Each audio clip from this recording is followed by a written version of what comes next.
Amém? Paz do Senhor para todos. Continuando nosso assunto, agora já é a parte 4. Coisas que os homens ensinam, mas a Bíblia não diz. Vamos começar hoje e ver quando que uma vírgula muda todo o sentido. Muda a frase, muda a interpretação, simplesmente se não respeitarmos uma vírgula.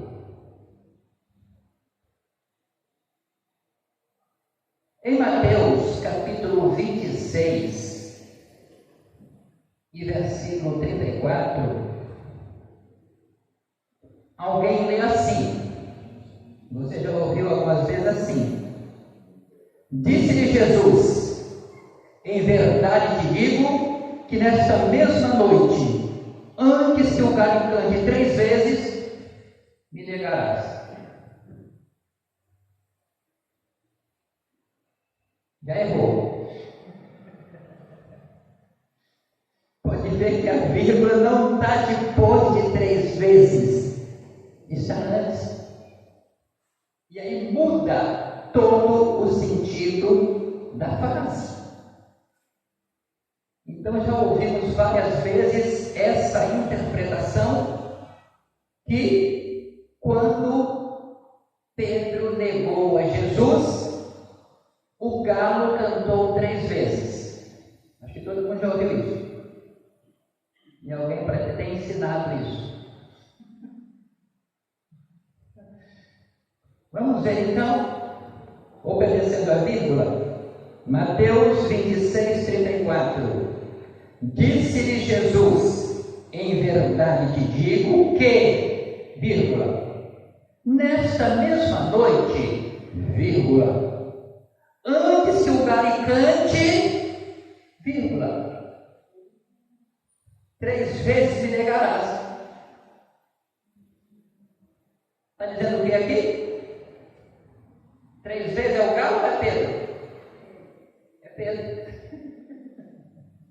Não é o galo que ia cantar 3 vezes, é Pedro que ia negar 3 vezes. Mas para quem acha que está nem em dúvida ainda, temos mais 2 versículos para confirmar isso. O outro está em Marcos capítulo 14 e versículo 30. Marcos 14 e 30. Disse-lhe Jesus, 2 pontos, em verdade te digo que hoje, vírgula, nesta noite, vírgula, antes que o galho cante 2 vezes, 3 vezes me negarás. Olha, antes que o galho cante 2, quer dizer o quê? Ele não cantou 2 ainda. Cantou quantas? Se ele não cantou 2, cantou só 1. Ele cantou 1 e antes que ele cante 2, tu vai me negar 3. Aí essa numeração confunde a cabeça do povo.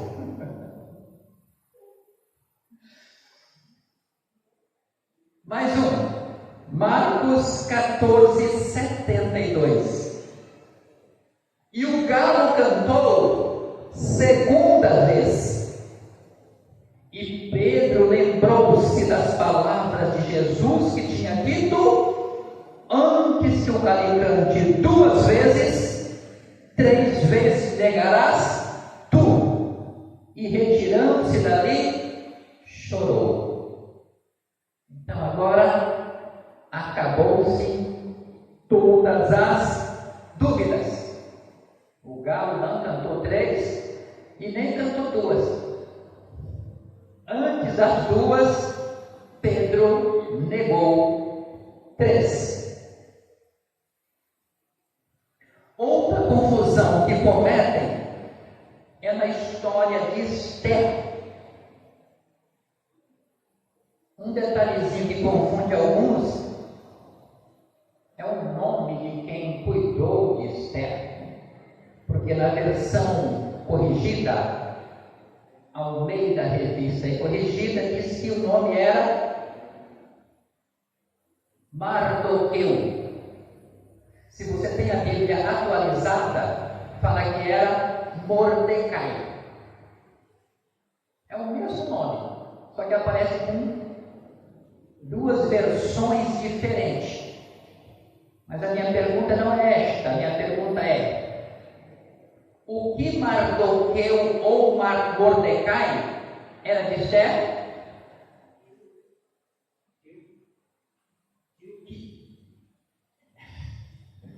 Responderam: tio.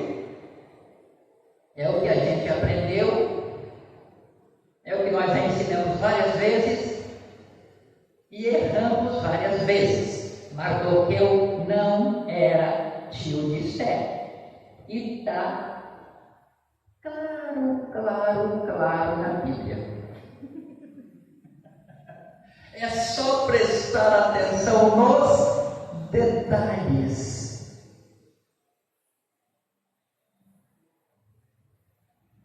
Você que está em casa assistindo, pega a tua Bíblia também e confira.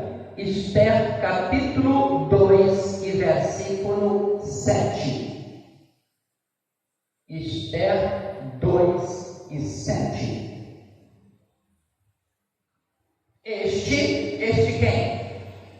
Mardoqueu ou Mordecai, que é a mesma pessoa. Este criara a Hadassah, que é Esther, filha de quem?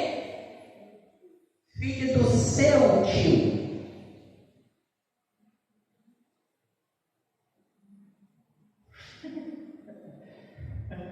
Não era?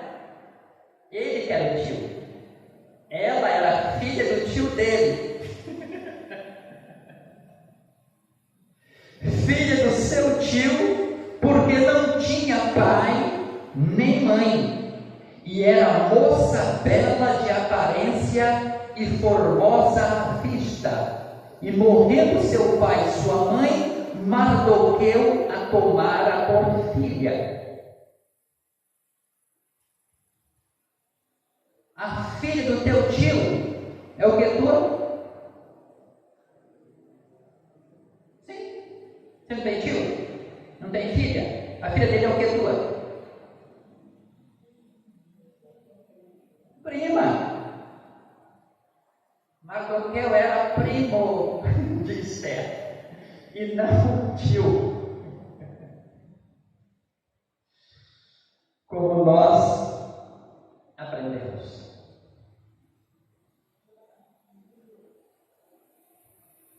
Agora essa frase aqui não faz sentido, mas eu já ouvi ela muito, pelo povo mais antigo, pelos crentes mais antigos, né? Antes do ano 2000, acho que muitos aqui já ouviram também, antes do ano 2000, o que os antigos falavam? Está na Bíblia, passará os 1000 anos, mas não chegará a 2000. Já ouviram isso? Passará os 1000, mas não chegará aos 2000. Já chegou, já passou e Jesus não veio. Por quê? Porque a Bíblia não disse que ele vinha antes do ano 2000. Foram os homens que inventaram a frase e ainda disse que estava na Bíblia.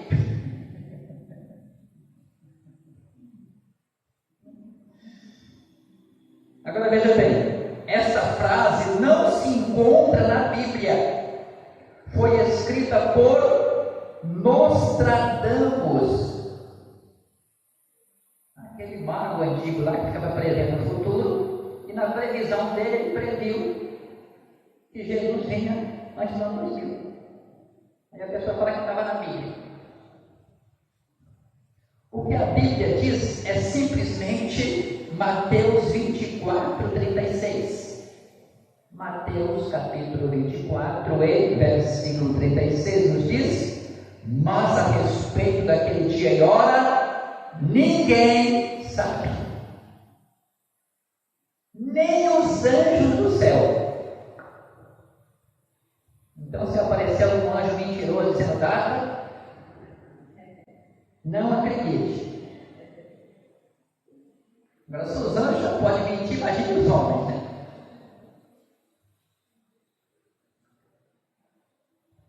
Nem o filho, alguma interpretação, nem o filho, o tempo que ele estava aqui na terra. Como homem, ele não sabia. Senão o Pai, que era e que é Deus. Mateus 24, 36. Mais um detalhe.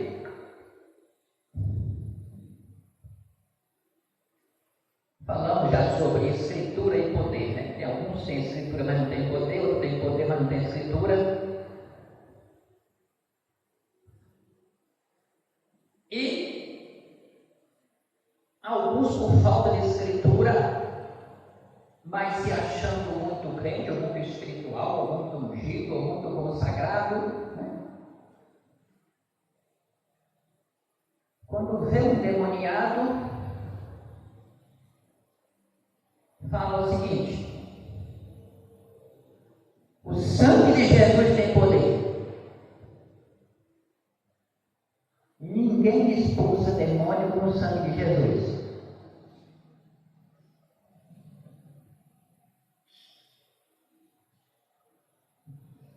Em nenhum lugar da Bíblia está escrito que devemos expulsar os demônios dizendo o sangue de Jesus tem poder. Mas a palavra de Deus nos ensina a expulsar de que jeito, de que forma?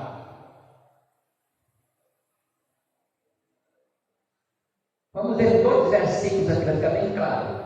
Como é que se expulsa demônio? Marcos capítulo 16 e versículo 17. Marcos 16 e 17. E estes sinais seguirão aos que crerem. Em meu nome expulsarão demônios e falarão novas línguas. Não se expulsa demônio pelo sangue de Jesus, se expulsa demônio pelo nome de Jesus. Em meu nome expulsarão demônios. A confirmação disso vem em Atos, capítulo 16 e versículo 18. Atos 16 e 18 nos diz: e isto fez ela por muitos dias, mas Paulo, perturbado, voltou-se e disse ao Espírito: em nome de Jesus Cristo te mando que saias dela. E na mesma hora saiu. Por quê? Pelo nome de Jesus.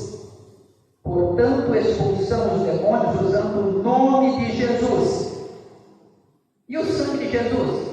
O sangue de Jesus tem outra finalidade. Serve para outra coisa. Dentre outras coisas, 1 de João, capítulo 1 e versículo 7, nos diz. 1 de João, capítulo 1 e versículo 7. Mas se andarmos na luz, como Ele na luz está, temos comunhão uns com os outros, e o sangue de Jesus Cristo, seu Filho, nos purifica de todo pecado. Então, o sangue de Jesus serve para purificar pecado. e não para expulsar demônios.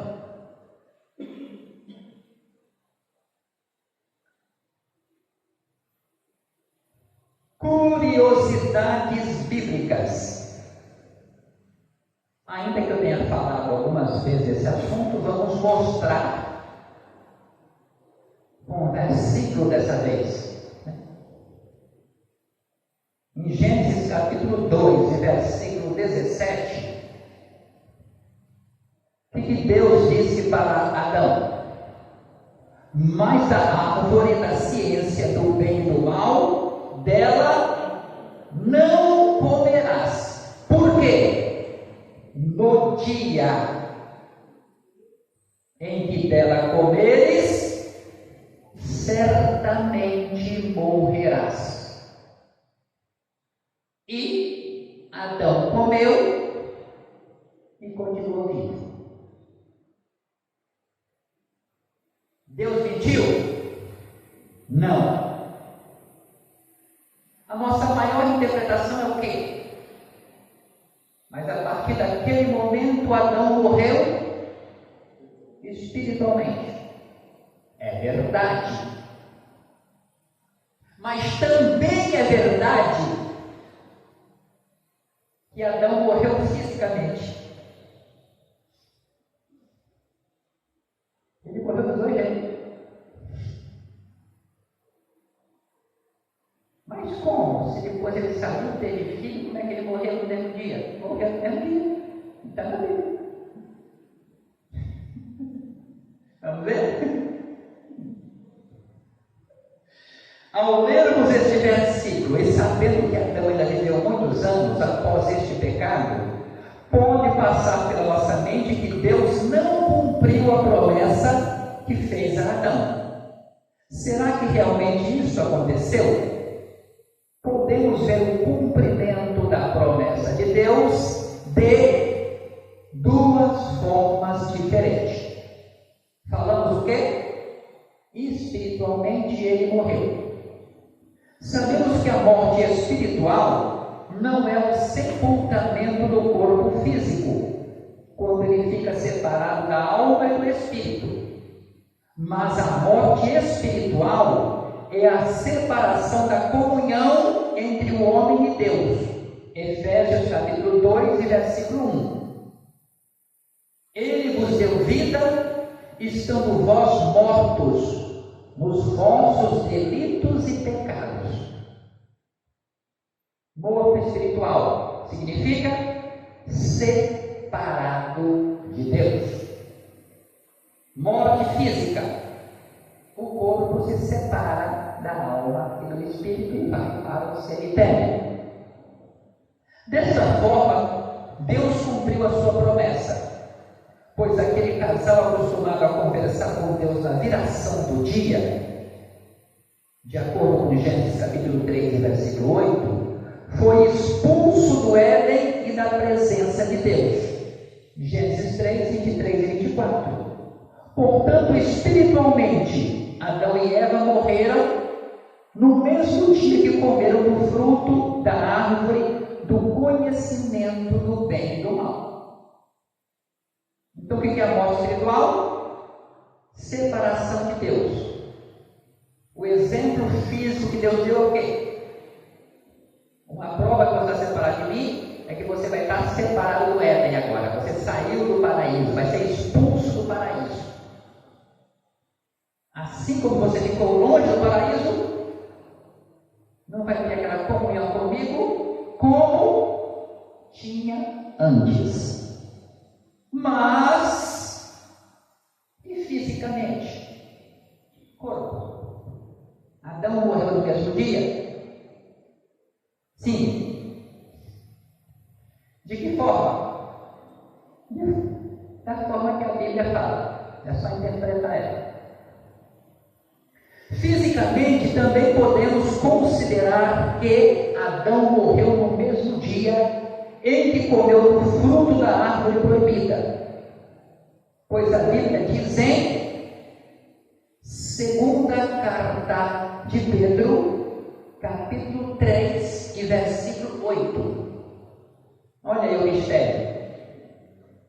Há todavia uma coisa, amados, que não deveis esquecer, que para o Senhor um dia é como 1000 anos,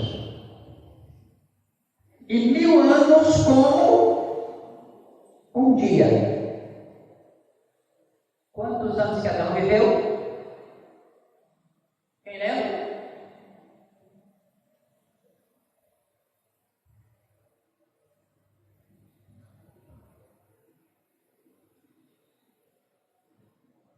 Se um dia para Deus é 1000 anos e Adão viveu 930, não chegou o dia de Deus, morreu no mesmo dia.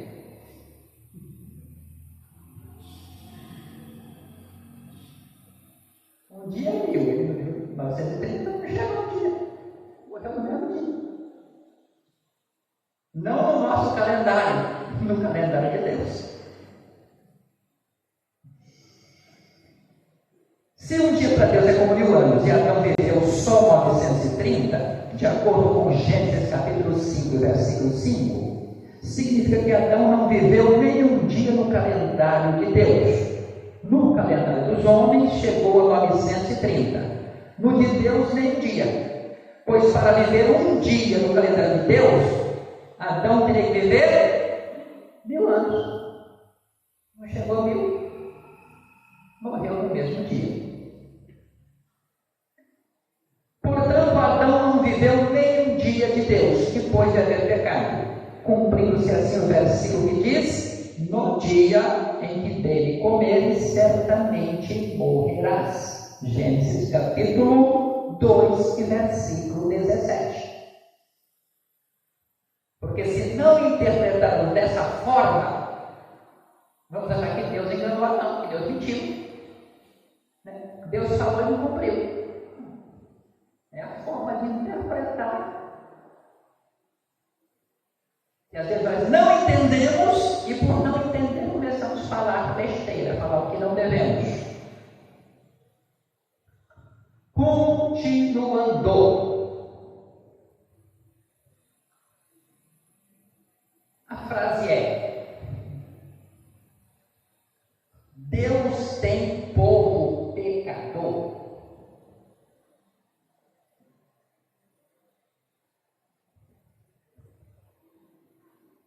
Quando o povo de Israel se humilhava na presença do Senhor e pedia libertação do Egito, Deus disse em Êxodo, capítulo 13, versículo 10: vem, para quem? Para Moisés. Vem agora, e eu te enviarei a Faraó para que tires o meu povo. O povo estava chorando, agoniado. Deus ajuda, tem misericórdia, ajuda. Opa, esse povo é meu. Está clamando pelo meu nome. Para que tires o meu povo, os filhos de Israel, do Egito.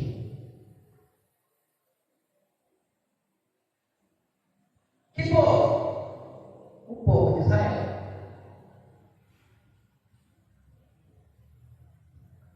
Mas aquele povo que saiu, que estava humilhado lá, se rebelou no deserto,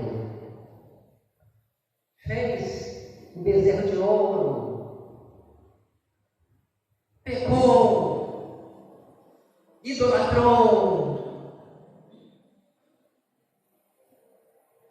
O que ele disse antes? Vai lá e tira o meu povo. Quando este mesmo povo se rebelou contra Deus, veja o que Deus disse para Moisés em Deuteronômio 9 e 12. E o Senhor me disse: levanta, desce depressa daqui, porque o teu povo.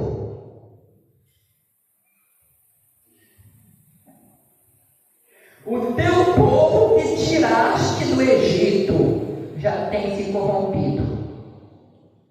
Se desviou-se do caminho que eu lhe tinha ordenado, imagem de fundição para si, fez. Quando o povo está obediente, é o meu povo. Se aqui o povo estiver rebelde, é o teu povo, você é o dirigente. É o meu povo, eu que sou o pastor desse rebelde. Os bonzinhos é de Deus e os ruins é nosso.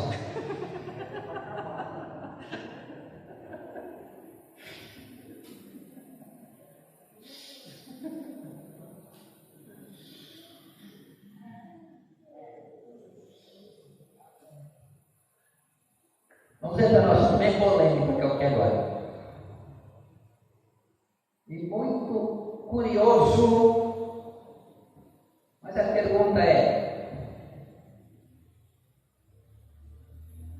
quem foi a mulher de Caim?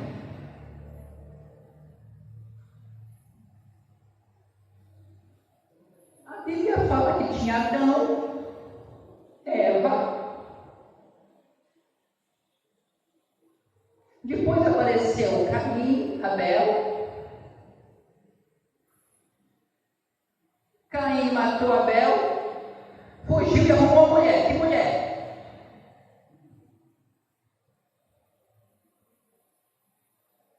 Não tinha só Adão e Eva?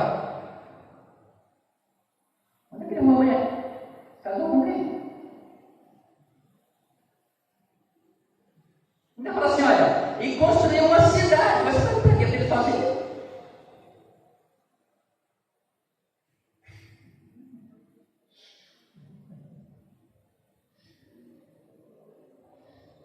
Pronto, deu mão na cabeça, né? Bora desengatar o nó agora.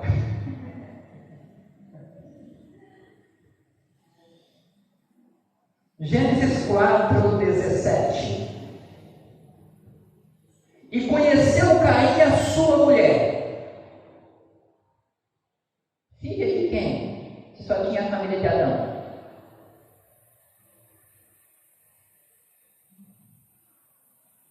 E ela concebeu e teve a Enoque. E ele edificou uma cidade. E chamou o nome da cidade pelo nome do seu filho, Enoque. Precisa uma cidade para uma pessoa só? Ou para um casal? Uma cidade tem que ter muita gente. Cadê a gente? Não creio.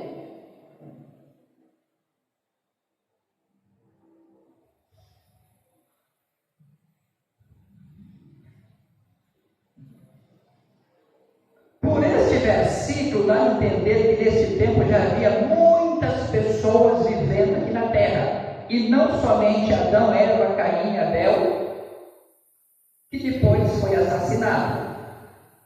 Pois Caim edificou uma cidade. Para que cidade se não tinha moradores? Só para Caim e sua família bastava uma casa, e não uma cidade. E logo, da onde veio a família dele? Se Deus tivesse feito 2 Adãos e 2 Evas, aí funcionava, né? O filho desse casa com esse aqui, fez esse aqui. Mas só fez um Adão e uma Eva.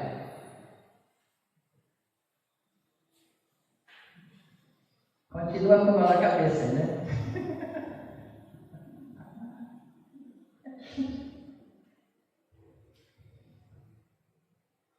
Caim, mesmo após matar o seu irmão e ser repreendido pelo Senhor, Caim, onde é que está Abel? Não, sou eu o cortador do meu irmão. E quando Deus deu uma sentença para ele, em Gênesis 4:14, olha o que Caim falou para Deus: e será que todo aquele que me achar, me matará? Eu matei meu irmão, e todo mundo vai me matar. Mas de onde vem todo mundo?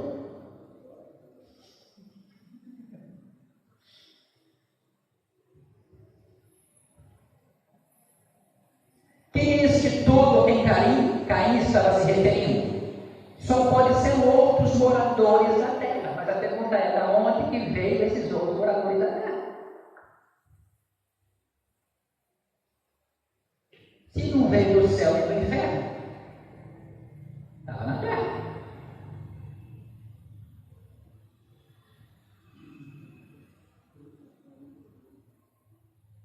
Esses outros moradores só podiam ser irmãos, primos ou sobrinhos. Mas da onde vieram e por que a Bíblia não fala? É possível que quando Caim matou Abel, já estivesse casado.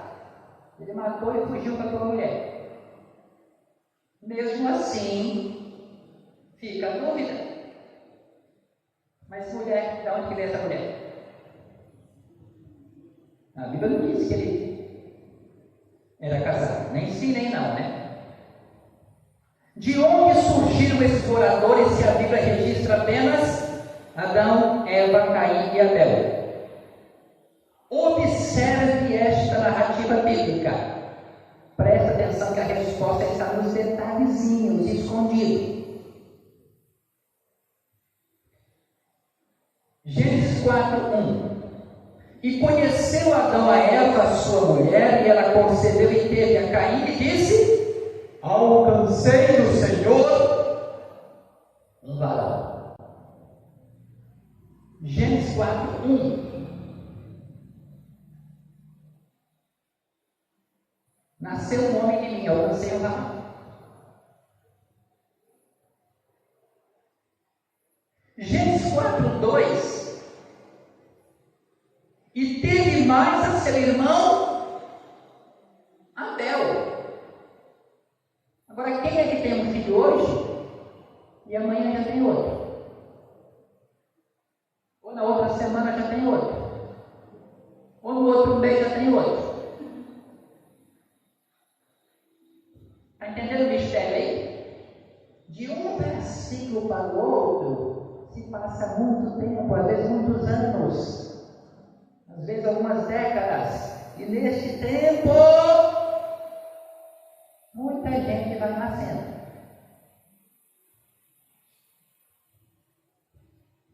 E Abel foi pastor de ovelhas. O versículo 2, no começo fala assim: olha, e teve mais a Abel, a seu irmão Abel. E Abel foi pastor de ovelha. Quem é que nasce hoje e amanhã já virou pastor?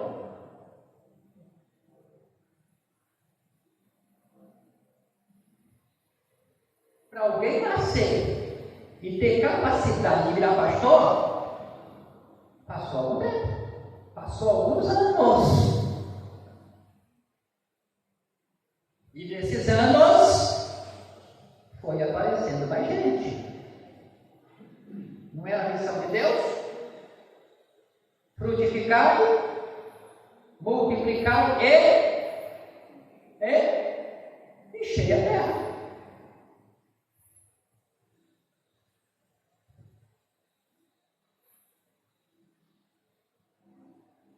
Portanto, entre o nascimento de Caim e Abel se passaram no mínimo quase um ano. E Abel foi pastor de ovelhas e Caim foi lavrador da terra.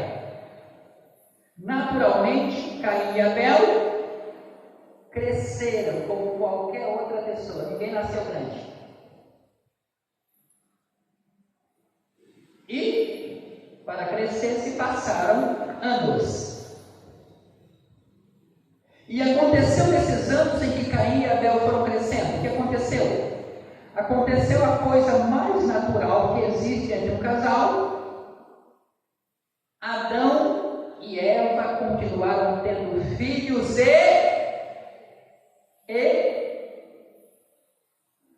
Manuel, leia aí Gênesis 5:4. Gênesis capítulo 5, versículo 4.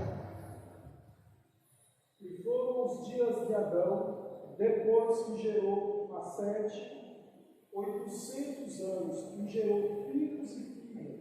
E gerou filhos e filhas. Deus não se preocupou de revelar o nome desses filhos, mas foi gerado. A Bíblia não diz o nome. Se todo ano fosse um, 800 anos para gerar um bocado, é para encher a terra.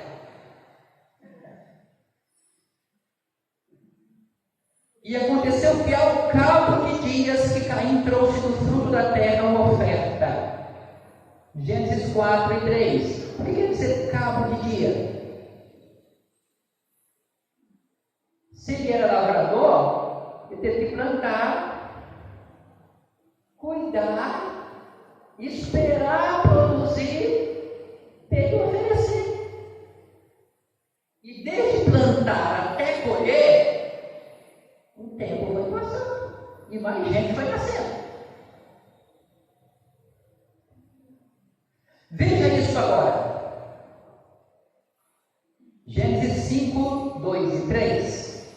Macho e fêmea os criou e os abençoou e chamou o seu nome Adão no dia em que foram criados. E Adão viveu 130 anos e gerou um filho à sua semelhança, conforme a sua imagem, e chamou o seu nome Sete. Olha que outro mistério. Adão viveu 130 e gerou um filho chamado Sete. Só que a gente sabe que antes de Sete já tinha passado Caim e Abel.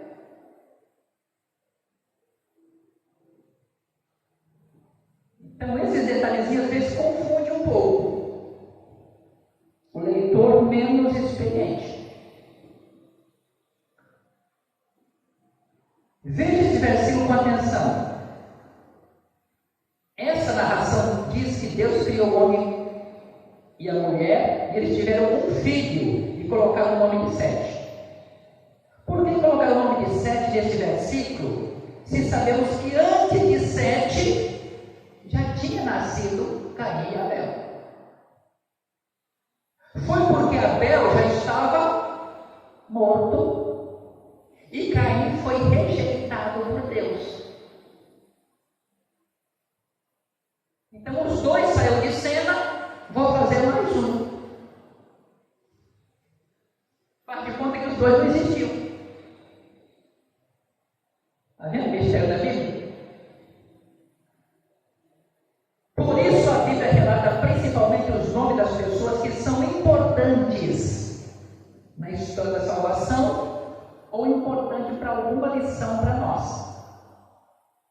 Em Gênesis 5,4 diz: e foram os dias de Adão, depois que gerou a Sete, 800 anos, e gerou filhos e filhas. Novamente, não fala nome desses filhos e dessas filhas.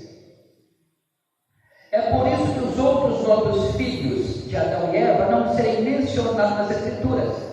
Foi citado apenas os personagens principais da história da humanidade. Mas já havia muitas outras pessoas que nunca foram citadas por não fazerem parte do propósito de Deus para a salvação da humanidade e nem de lição para nós como pessoas ruins. A Bíblia também não diz. Mas e se o próprio Abel, que foi morto, também já tivesse sido casado antes de morrer? Já tivesse filhos? A Bíblia não diz nem sim nem não. É uma possibilidade, mas isso não anula o relato bíblico. Visto que Deus começou a humanidade apenas com um homem, Adão, e uma mulher, Eva. Agora vai a parte que escandaliza o povo, né? É claro, não tem outra solução e não tem para onde correr. Que os primeiros casamentos só poderiam ser feitos entre os irmãos. Não tinha outra família. Tinha que começar só com a família dele. Já que não existia outra pessoa com quem se casar. Para os que acham que isso isto é um absurdo e que seria contra a vontade de Deus. Primeiro, se fosse contra a vontade de Deus, ele tinha feito 2 Adão e 2 Eva, né? 2 famílias. Ele só fez um. Gênesis 7:7. E entrou Noé, seus filhos, sua mulher e as mulheres de seus filhos com ele na arca, por causa das águas do dilúvio. Quem que se salvou na arca? Só a família de Noé. E depois que saiu da arca, ia casar com quem? Como é que ia multiplicar a humanidade? Se não fosse só na própria família. Não tinha outra família. Todo mundo morreu afogado.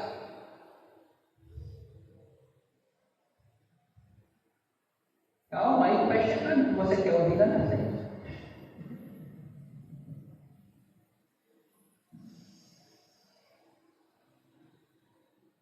Não diz a Bíblia também que Abraão era casado com sua própria irmã?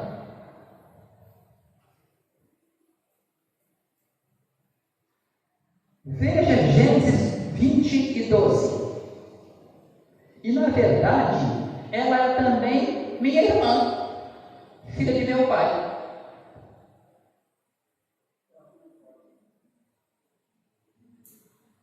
Abraão casou com a irmã dele.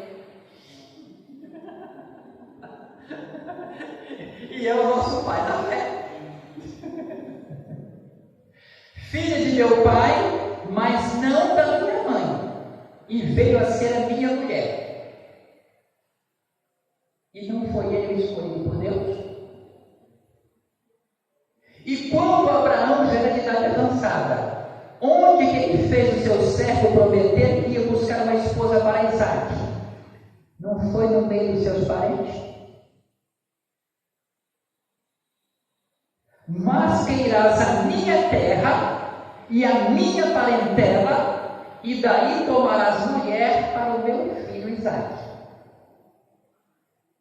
Quero os parentes, não quero gente de fora não. Aí alguém, então parente, então está liberado, pastor. Pode casar com um parente que não tem problema nenhum. Certo? Errado.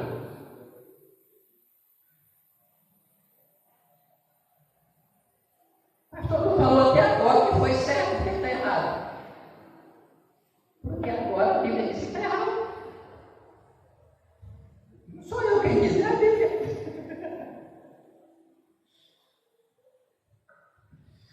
Na entrada da terra prometida, a partir daí o povo já estava multiplicado. O suficiente para não ser preciso casamento entre irmãos. Por isso, foi decretada uma maldição. Entendeu? Dali para trás, não tinha problema.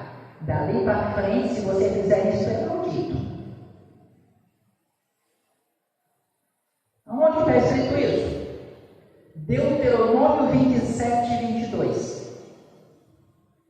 Maldito aquele que se deitar com sua irmã, filha do seu pai, ou filha de sua mãe. Nem precisa ser dos dois, né? Só de um já é irmão e já é. Está maldito. E todo o povo dirá amém.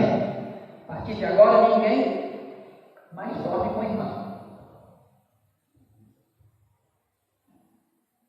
Talvez seja por causa dessa maldição que hoje em dia casamento entre parentes muito próximos é perigoso, pois os filhos podem nascer com defeitos físicos ou mentais. Que é normal acontecer, né? Parente muito próximo, o filho vem com defeito. Deve fazer parte dessa maldição aqui. Portanto, naquele tempo podia, naquele tempo era permitido, hoje não é permitido mais, e os primeiros casamentos só pode acontecer entre os irmãos, porque não tinha com quem se casar. Então foi proibido.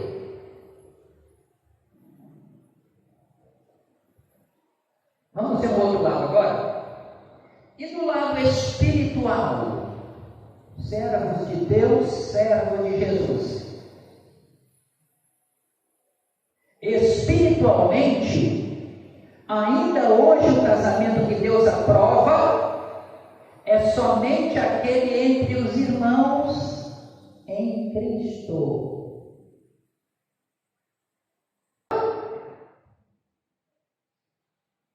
Filhos de um mesmo Deus, irmãos, né? Filhos de um mesmo Deus e que possuem a mesma fé. Por isso a Bíblia adverte. O que a Bíblia diz? Não vos prendais a um jugo desigual com os infiéis. Por quê? Que sociedade tem a justiça com a injustiça, e que comunhão tem a luz com as trevas.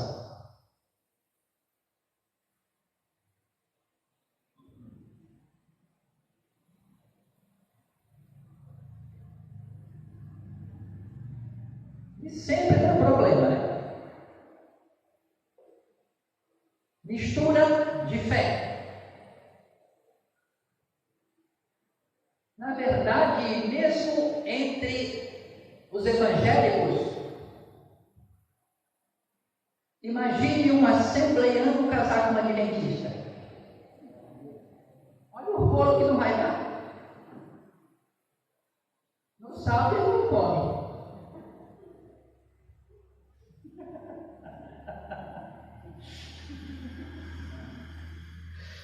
Então, que Deus abençoe a todos. Por hoje é só. E o assunto ainda continua. No próximo curso de ensinamento, vamos continuar com esses ensinamentos em nome de Jesus. Amém.